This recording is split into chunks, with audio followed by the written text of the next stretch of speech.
Hey everybody, welcome to Drunk with Power Metal, the show where we kick back, grab a cold one, and talk metal. Power metal. Today I'm going to be reviewing the new Sonata Arctica album, Talviyö.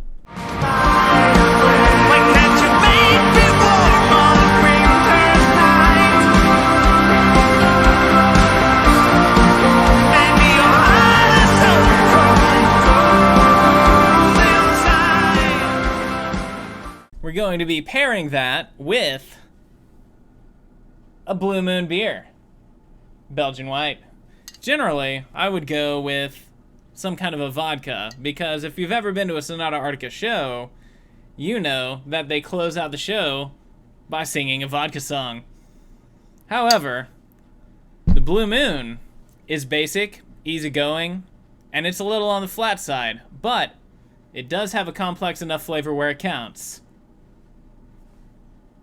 Talviyö.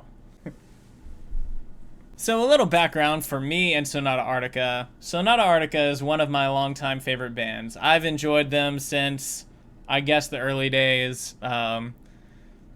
People talk about a band's first four albums, such as Metallica. They're known for their first four albums, and then some people think that, after that, it's whatever. And that's how a lot of people are with Sonata Arctica, because the first four albums are speed and power metal. After that, they kind of experimented and started doing other things. Well, when I got into them, they were 4 albums in. So that was my introduction to them, but I continued following them, and I've enjoyed all of the releases since then. As you can see on my display back here, I've got the Sonata Arctica album, Stones Grow Her Name, on vinyl. And the reason for that is I just really enjoy this album. It's probably one of their weirdest albums. It doesn't sound like any of their other stuff. There's not even a whole lot of power metal on it, but it's still great. There are several songs on here that if you ever see them live, you're probably going to hear them. Every single time that I've seen them, they've played the song I Have a Right. It's a weird song. It's not like any of their other stuff, but it is a great song, and they tend to play it. Alone in Heaven I've heard a couple of times. Well, maybe it's just those. But my point being, I don't just like Sonata Arctica for what they're known for. They're known for the content in their first 4 albums, where they were kind of a speed power metal band. They're still kind of a power metal band, but they've sort of tamed a little bit of that with this new album. But we'll get into that. So the album starts out with the song Message from the Sun, which, speaking of their first 4 albums, Message from the Sun sounds like it could have been ripped from any of those first 4 albums. It's a classic speed metal type song, with good keyboards, backing vocals, just a great overall sound. Really kicks off the album with a strong pace and a strong message from the sun. The second song, Whirlwind, takes a bit of a slower turn. It kind of halts the momentum from Message from the Sun, and it sort of just does its own thing. And it's pretty cool. It has this really cool guitar intro bit that goes like do do do do do do do do do, and it kind of reminds me a little bit of something like you might hear from Rush. It has kind of that proggy element to it, and it's pretty cool. It's a neat song. Does not have the pace and momentum of a song like Message from the Sun, but it's still a really good song in its own right. The third song, Cold, is one of the singles from the album. And it's a song that took me a few listens to really get into. It's a very radio-friendly tune. I think that it's one of those songs that's sort of a grower, not a shower, which I think can be said for a lot of this album. Storm the Armada is a fairly elaborate song. It has a really cool, this really cool backing vocal thing with, I think there are female vocalists in the background. It's a very dramatic, very classic power metal-y song without speed. Just more of the power, less of the speed. The Last of the Lambs halts the momentum even more. It dropped the momentum a little bit, and then it just completely falls off with The Last of the Lambs. If you've been following Sonata Arctica for a while, or you know much about them, you know that they have a series of songs referred to as the Caleb Saga, which follows this character Caleb. It's a series that's sort of been going on since the Silence album. With the end of this chapter, you have the song Caleb on Unia. I'm going kind of out of order here, but I'm not going to list all the Caleb songs, largely because I'd have to look it up. There's a lot. I don't know how to say that. The Caleb Saga tends to deal in sort of depressing issues involving abuse and the character Caleb having difficulty in handling romantic relationships because of his abusive upbringing, and he's sort of a monster in and of himself as a result of it. It's an interesting series of songs. As far as being a song, The Last of the Lambs, like I said, kind of drops off in momentum. There are drums, but it's really, really slow. It's just a very slow song. It's a good song. It's not a terribly long song, but it's definitely there. Who Failed the Most is another one of their singles from this album, and to me, it's probably one of their weakest songs on here. I just think the lyrics, even though I typically love the lyrics in Sonata Arctica, the lyrics kind of fall short for me. I don't know. The chorus sounds too cheesy. And I know we're talking about power metal. Power metal is pure cheese. It revels in it, but this is like a level of weird, kind of awkward cheese that I don't know. I just couldn't get on with Who Failed the Most. Ismo's Got Good Reactors. Apparently there's a story behind the name of that, but I don't really know the story, so I can't really tell you. But it's an instrumental song. It's their first instrumental song in a very long time, other than just intros. Because it's not an intro. It's its own song. Full-fledged, almost 4 minutes long. And it's fun. It has a lot of really cool guitar parts in it and keyboards. It really holds your attention. It's a cool song and honestly a highlight of the album. Demon's Cage is the next track, and it's another kind of dramatic song, has a similar sound to the songs Storm the Armada and Whirlwind. I think those three songs kind of have a very similar feel to them. Demon's Cage is pretty catchy. It has this really cool piano part in the opening that then is caught up with the guitars, and it has this really cool build-up. Overall, it was a really impressive song, and I really enjoyed it. A Little Less Understanding was our introduction to the new Sonata Arctica, because it was their first single that they released. So this song in particular, A Little Less Understanding, was another one that, it's a grower, not a shower. This was the first song that they released from the album as a single, so when historically, as the album was being revealed, it was announced, and then we got A Little Less Understanding, and that's our first taste of the album. But it doesn't sound like anything else on the album. But in this case, A Little Less Understanding is just another one that's just kind of a strange song. It's catchy, it's a good song, but it almost sounded to me like, well, it just reminded me of the Neil Young song Rockin' in the Free World, which is weird. I don't know if it's structurally or what, but for some reason that's the song that came to mind when I was hearing it, which isn't a bad thing. That's a great song. This is a pretty good song. But it took a minute for it to really catch on with me. The Raven Still Flies is a sort of epic sounding song. It has sort of a credits vibe to it. Like when you finish a movie or you finish a video game and you have the credits scrolling up on the screen and you have like some dramatic song playing or whatever. The Raven Still Flies could be that song. You know, it just sounds like the end of a movie or something, which is why I often forget about the track, the actual final track, The Garden. I really don't know what to say about it. It's probably the second slowest song on the album.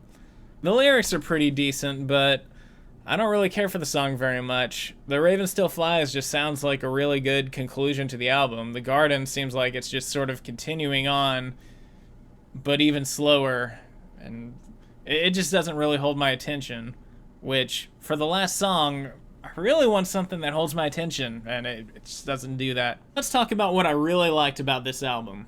So the first thing to say is, just like most Sonata Arctica albums, just like most albums that I care for in general, there's a good amount of song variety. There are a lot of different kinds of sounding songs. You open up with a speed metal song, which is pretty cool. Message from the Sun, Whirlwind, even the songs that are about the same pace, like I described earlier, they all do something distinct. They have something cool going on in there.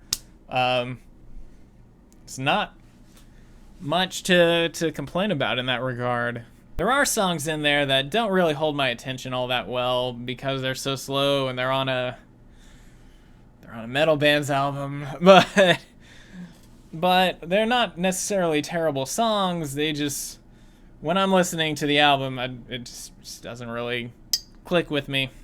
But the songwriting in general is fantastic. All of the melodies are super catchy, and I can hear them playing in my head. As I went through this track list, on each one, I could just hear the chorus in my head. Tony is really good about writing some strong melodies and choruses that you can just sing along to.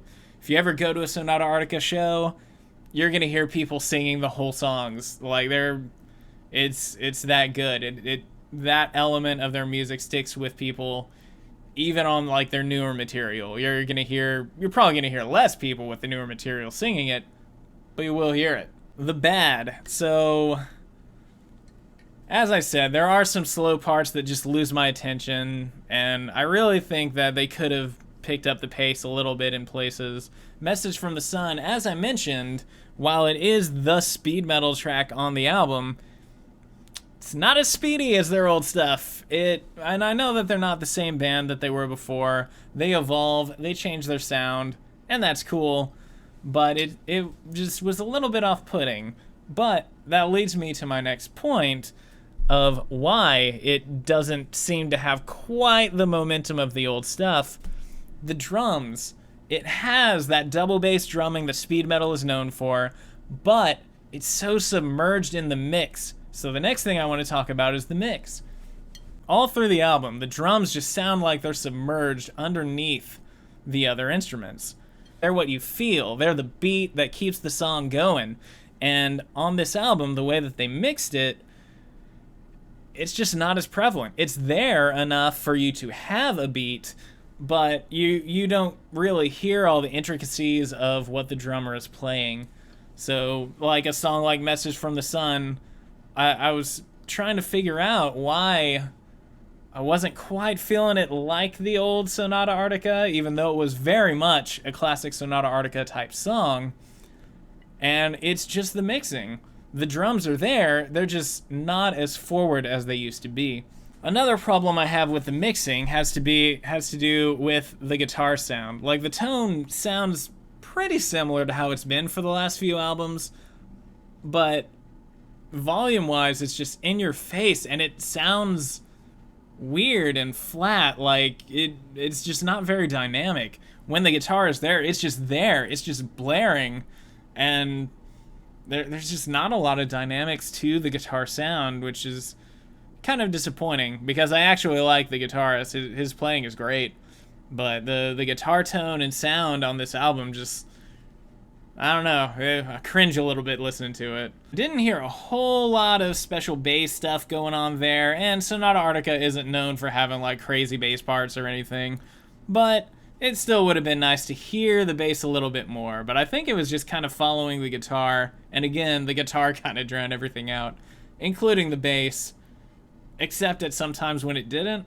And I know from watching interviews and reading interviews leading up to the album that they did choose to record the album a little bit differently, or mix it a little bit differently. Rather than having their bassist do it, who's been doing it for the last few albums, they had their live sound producer in charge of the mix. And, well, having seen Sonata Arctica live several times in different venues, I don't know. I don't think that was a good idea. They're definitely a great band to see live if they're playing go see them. They're a lot of fun. Even if you're not totally into their style of music, they put on a great show. It's a lot of fun. But the sound leaves a little bit to be desired. I've never been to a Sonata Arctica concert that sounded quite right. There was always something a little bit off. But for them to try and have their live sound be present on this studio recording, I don't know. I just don't think it was a great idea. I think it could be a much better album. I would enjoy it a lot more if they had just used the mix that they've been using for like the last couple of albums. So overall, personally, I found the album to be kind of disappointing for the reasons that I mentioned. Although, like I said, there are great compositions here. There's a lot to love, and I'm probably going to continue coming back to this album again and again just because I like Sonata Arctica. I enjoy their songwriting, even if I don't necessarily like the mix, and some of the songs are kind of boring to me. I can't fully recommend it for anybody, but I think it's still worth a listen. So, some upcoming releases for the month of September. On the 2nd, we have From the Depth releasing their new album, Moments. On the 4th, we have 3 albums coming out. Wings of Destiny releases their new album, Ballads, which I'm pretty interested in. I'm looking forward to that one. Zenobia is, they're not an English-speaking band, but they have a pretty cool sound. They're releasing their album, Roman numeral 6. Or it could be V. I don't know. I'm assuming it's 6. I haven't followed them at all, so I couldn't really tell you. The band Black Sun is releasing their new album, Silent Enemy, which has a pretty cool sound to it. That's definitely worth checking out. Winter's Verge releasing The Ballad of James Tigg on the 11th, September 11th. Ballad of James Tigg. If you're into pirate metal, check out The Ballad of James Tigg. 25th is going to be a big day for power metal releases. We have the band Skeleton releasing their album Nemesis. Hitman, with 2 T's, is releasing their album Destroy All Humans. Wonder if it has anything to do with an alien that probes people. Hram is releasing their new album Legends of Powerheart Part 2. So if you like Legend of Powerheart Part 1, which I'm rather unfamiliar with, check out Part 2. Hex is releasing Entangled Sin, and Attic Demons is releasing their new album, Daytime Stories, Nightmare Tales. So, that's all I got for you. Hope you enjoyed. Hope you had a good beverage while watching this review. And let me know in the comments what you think of the new Sonata Arctica. Even though it came out a year ago, what do you think of it? Also, what albums are you looking forward to for the month of September? Talk about it in the comments. Like, subscribe. Catch you later. Stay mad.